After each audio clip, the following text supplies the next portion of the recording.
From my understanding, I mostly agree with the statement that effectiveness of security controls depends more on understanding the organizational risk rather than the number of security technologies deployed. The reason is that an organization first needs to understand what it's trying to protect, including customer data, personal information, financial information, intellectual property, its IT system, and business operation. It needs to identify the relevant threats, vulnerability, and a possible impact if something happens.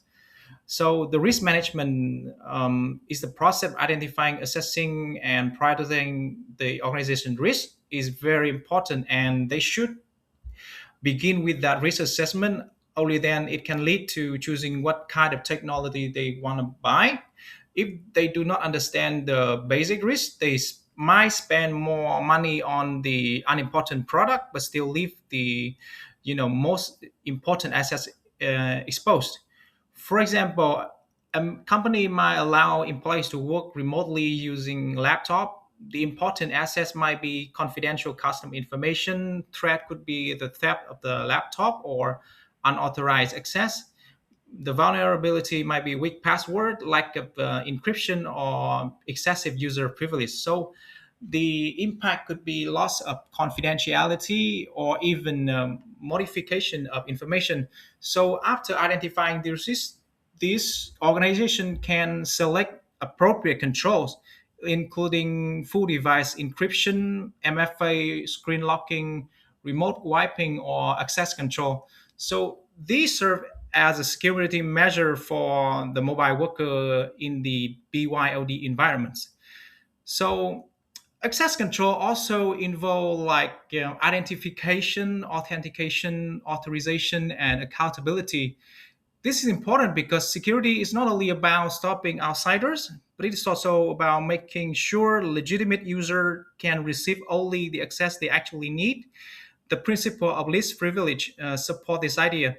So another reason that I agree with the statement is that security controls are not only technical.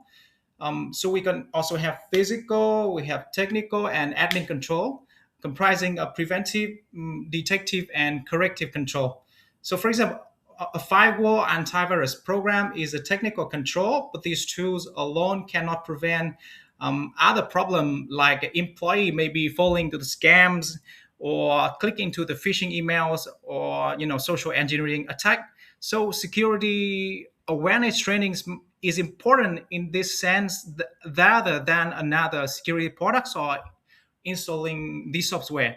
So this is why understanding the risk of the company is important.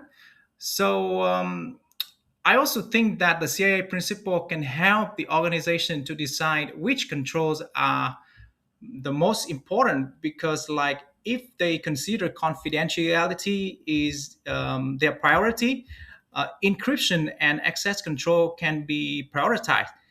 If they think that integrity is the main concern, authorization and monitoring may be more important. Or availability is what important, then organization may shift the focus onto business continuity, disaster recovery, and system resilience. Yeah, so I do not think that security technology is unimportant. Firewalls, encryption, antivirus, intrusion detection system is essential.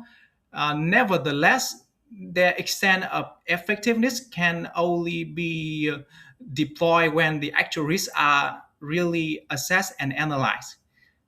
So there are also the security gap between the control that are currently in place and the control required to address these risks.